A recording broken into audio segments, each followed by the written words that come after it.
सन्माननीय महापौर महोदय, नाले सफाई हा विषय 2018च्या जुलै नंतर वसई विरारकरांच्या जिव्हाळ्याचा विषय झालाय.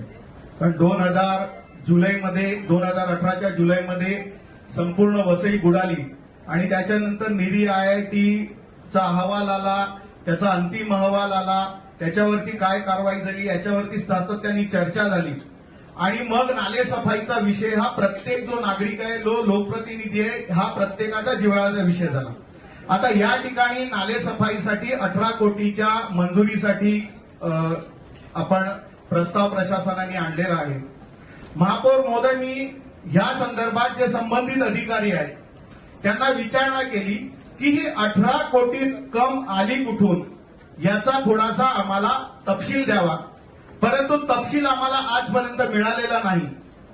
नाले सफाईच्या संदर्भात ऑडिट रिपोर्टमध्ये वारंवार अनेक सूचना केलेल्या, अनेक गंभीर सूचना केलेल्या आहेत. म्हणजे आपला लोकल फंडाचं जे ऑडिट आहे, लोकल फंडाच्या ऑडिटमध्ये 2018-19 आणि 20-21 पर्यंतचे जे ऑडिट आहे त्याच्यामध्ये एक त्यांनी छोटासा नोंद दाखवलेली आहे. त्याच्यामध्ये त्यांनी सांगितलेलं आहे की म्हणजे महापालिकेला जो खर्च करावा लागतो त्याचं विवरण दिलं आहे आणि वरीलप्रमाणे खर्च पाहता मनपास मोठ्या प्रमाणात यंत्रसामुग्री भाडे अदा करावे लागत आहे. याबाबत मनपाने यंत्रसामुग्री विकत घेण्यासाठी किती व भाडे करार करण्यासाठी किती खर्च येतो याबाबत अभ्यास करून खर्चात बचत होत असल्यास त्या भाडे तत्वावर मशिनरी घेण्याऐवजी मशिनरी विकत घेऊन भाडे तत्वावर दिल्यास फायदा होऊ शकतो असे लेखापरीक्षकाचे मत. याच्यामध्ये त्यांनी एक प्रमाणक दिलेलं आहे. त्याच्यामध्ये त्या प्रमाणकामध्ये जो 2020चं प्रमाणक आहे त्यांनी ओंकार कन्स्ट्रक्शनला 17/4/2019 ते 10/6/2019 या कालावधीत एक्सकव्हेटर आणि तराफ्यासह याचा 38 दिवस वापर केला आणि त्याचं 38 लाख रुपये भाडं दिलं आणि त्याच्या अगेन्स्ट मध्ये त्या सेम मशीनची मार्केट व्हॅल्यू आहे 36 लाख रुपये. 38 दिवस वापरलेल्या मशीनची किंमत आहे 36 लाख रुपये. आणि याच विषयावरती महापालिकेला त्यांनी महापालिकेच्या संबंधित विभागाला सांगितलंय की याचा अभ्यास करा. कोणी अभ्यास केला? मी मागतोय की तुमचं भाडं किती आहे ते सांगा, आम्हाला त्याची किंमत काढू दे. परंतु महापालिका प्रशासनातले जे अधिकारी आहेत 19 कोटीचं 20 कोटीचं कोटीच्या कोटी उड्डाणं. अरे परंतु हा जनतेचा पैसा आहे, हा आपण खर्च करताना ऑडिट कशासाठी करतो? सीएजीच्या ऑडिटचे रिमार्क आहेत, लोकल फंडाच्या ऑडिटचे रिमार्क आहेत. कुठल्याच विषयाला तुम्ही विषय गांभीर्याने घेणार नाही, कुठल्याच विषयाला गांभीर्य. लोकांचे मुळात त्यांनी त्याच्यासोबत एक अजून रिमार्क मारलेला आहे की तुम्ही जे गाळ काढण्याचा विषय आहे, हा गाळ जो त्या क्युबिक मीटर मध्ये जेवढा गाळ काढला त्या प्रमाणात पैसे द्यायला पाहिजेत. पण आपली पद्धत काय तर तासावारी. आता किती तास त्यांनी मशीन चालवली याच्यावरती भाडं देण्यापेक्षा जर त्याचा किती क्युबिक मीटर माल आहे, किती क्युबिक मीटर गाळ काढला हे जर केलं तर हे पैसे किती कमी होतील. परंतु प्रशासनाला याच्यामध्ये इंटरेस्ट कुठलाही इंटरेस्ट नाही. आणि असा आता आम्हाला एक भीती दाखवली जाते की आता पावसाळा जवळ आलाय, तुम्ही नाही केलं तर याच्यामध्ये लोक बुडतील. आता तुम्हाला सन्माननीय महापौर महोदय मी सांगतोय की अनेक ठिकाणी मी सुद्धा नाल्याचं परीक्षण करतोय. अनेक ठिकाणी ज्या ठिकाणी मोठी गटर नाल्याला घेऊन मिळतात त्याच्या 100-200 मीटर परिसरामध्ये गाळ जमा होतो. इतर ठिकाणी जमा होतो का? तर त्याचं उत्तर त्यांनी द्यावं ना. किती क्युबिक मीटर गाळ काढला, त्याची वाहन कशी केली, तो कुठे टाकला, याचं कुठलंही उत्तर प्रशासनाकडे नाही. आम्ही फक्त इथे बसून त्यांचे 18 कोटीचे 25 कोटीचे प्रस्ताव मंजूर करायचे, परंतु सभासदाला या बाबतीत कुठली माहिती नाही.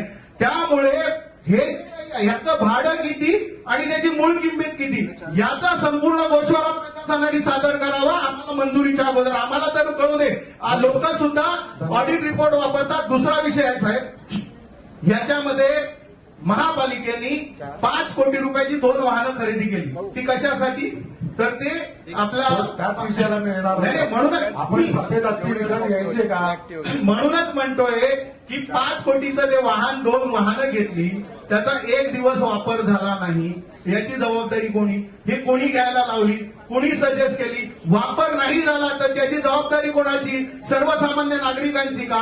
हे एवढा सगळा जो मोठा भ्रष्टाचार होतोय याची जबाबदारी सर्वसामान्य नागरिकांची का? मग नागरिकांवरती त्यांची नागरिकांची चौकशी व्हावी आणि त्यांच्यावर गुन्हे दाखल करा, ही परिस्थिती आहे.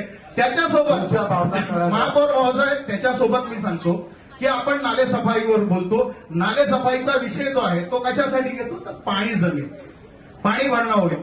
परंतु निरी आयआयटीचा रिपोर्ट, याच्यासोबत जो निरी आयआयटीचा रिपोर्ट आहे त्याच्यात ज्या सूचना, छोट्या छोट्या सूचना केल्या त्या सुद्धा त्याचा अवलंब केला जात नाही. एका बाजूला होल्डिंग बॉन्डचा विषय, पण तो ठीक आहे. आमच्या सन्माननीय आमदार राजन नाईक साहेबांनी 50 कोटीसाठी निधी दिला, त्याचा प्रस्ताव कलेक्टरकडे गेलेला आपत्ती निवारणामधून. त्याच्यासोबत या सगळ्या नाल्यांवरती अनेक ठिकाणी ज्या ठिकाणी लोकांना कलवट बांधून रस्त्यासाठी परवानगी दिली, त्या लोकांनी कलवट न बांधता त्याच्यामध्ये भराव केला, छोटे छोटे पाईप टाकले. आज ते सगळे पाईप, हे सगळे जे अडथळे आहेत लोकांच्या घरादारामध्ये पाणी जाण्यासाठी कारण ठरत आहेत. पण त्याच्यावरती प्रशासन काय कारवाई करते का? काही कारवाई नाही. अजून एक महोदय, माझं फक्त एक महोदय, एक नाला जो आहे 900 मीटर बाय 35 मीटरचा नाला, त्याची जागा राखीव आहे. आता आपण जो तुंगारेश्वर वरतून पाणी येतो गोखिवऱ्याला, सुरक्षा स्मार्ट सिटी आहे, त्या सुरक्षा स्मार्ट सिटी मधून एक 900 मीटरचा नाला थेट नायगाव साईडला, म्हणजे आपली जी सोपारा खाडी आहे, तो पाणी थेट नायगाव साईडला जाणून सोडण्यासाठी एक नाला आहे. जागा रिझर्व आहे, महापालिकेच्या ताब्यात आहे. काय लागणार आहे? फक्त जेसीबी मशीन लागणार आहे. कारण तुम्ही जी माती काढली तर बाजूला ती ठेवण्यासाठी जागा पण आहे. आपले जे कार्यक्षम अधिकारी आहेत, आता डेप्युटी इंजिनियर सूर्यवंशी वगैरे, या सगळ्यांच्या पाठी लागून झालो, लेखी पत्र दिलं.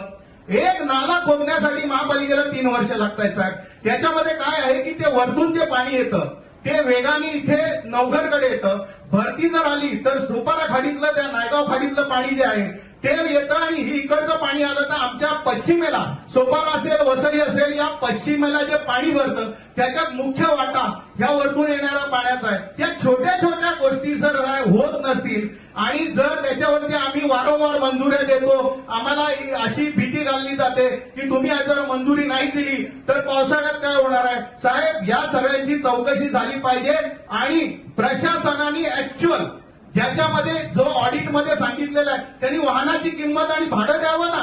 18 कोटी कुठल्या आधारे तुम्ही आला? त्यामुळे या सगळ्या विषयावरती गांभीर्याने चर्चा विषय हवा आणि त्यामुळे अशा 18 कोटीला आमची मंजुरी नाही. धन्यवाद.